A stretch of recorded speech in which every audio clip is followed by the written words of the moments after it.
On vient de synthétiser ce produit. Notre produit est pur à 70%. Comment on peut le purifier? Je te propose d'utiliser la distillation fractionnée.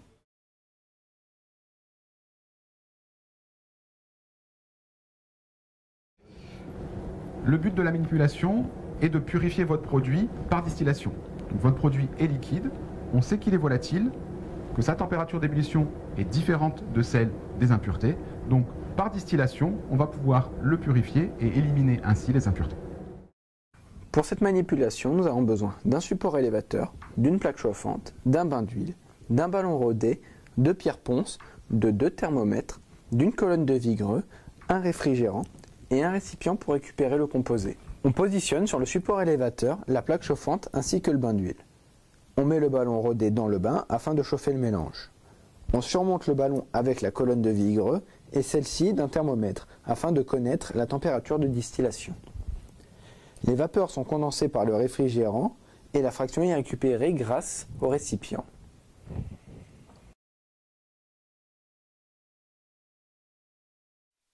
Ici, nous pouvons voir que notre mélange bout. Les vapeurs commencent à monter. Nous pouvons voir sur la colonne que le composé le moins volatile se condense. Lors de la distillation, la température ne varie pas.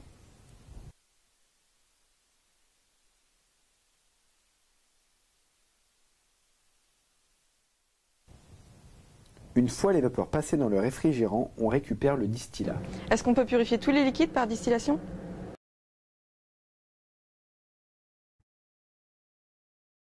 Dans le cas d'un mélange binaire idéal, nous avons ce diagramme où nous pouvons voir la température en fonction de la fraction molaire. Nous pouvons voir également la température d'ébullition du composé A, celle du composé B, ainsi que les courbes d'ébullition et de rosée et les états des composés selon la température et la fraction molaire. Pour connaître la fraction molaire d'un composé après vaporisation et recondensation, on part de la fraction molaire initiale, on remonte jusqu'à la courbe d'ébullition, puis on suit horizontalement jusqu'à la courbe de rosée. Et en projetant sur l'axe des abscisses, on obtient notre nouvelle fraction molaire.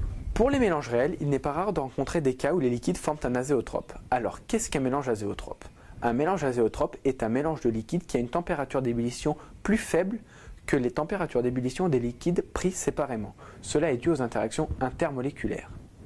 Pour ce diagramme, on remarque 2 parties distinctes, avec la phase liquide et la vapeur du composé A pour l'une, et la phase liquide et la vapeur du composé B pour l'autre. Elles sont séparées par le point azéotrope.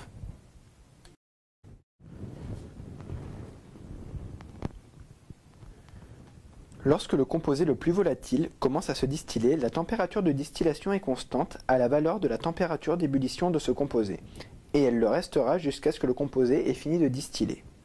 Puis elle va revenir quasiment à la température initiale.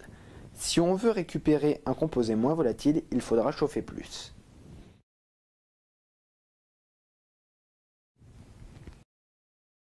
La loi de Raoult permet de lier la pression partielle, la fraction molaire en phase liquide et la pression de vapeur saturante. La pression de vapeur saturante est l'équilibre entre la phase liquide et la phase gaz d'un composé à une température donnée.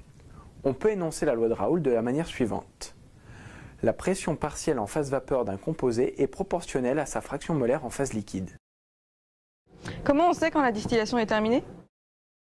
Lorsque la température se met à diminuer, cela signifie que le produit le plus volatile a été complètement distillé et que nous pouvons donc le récupérer.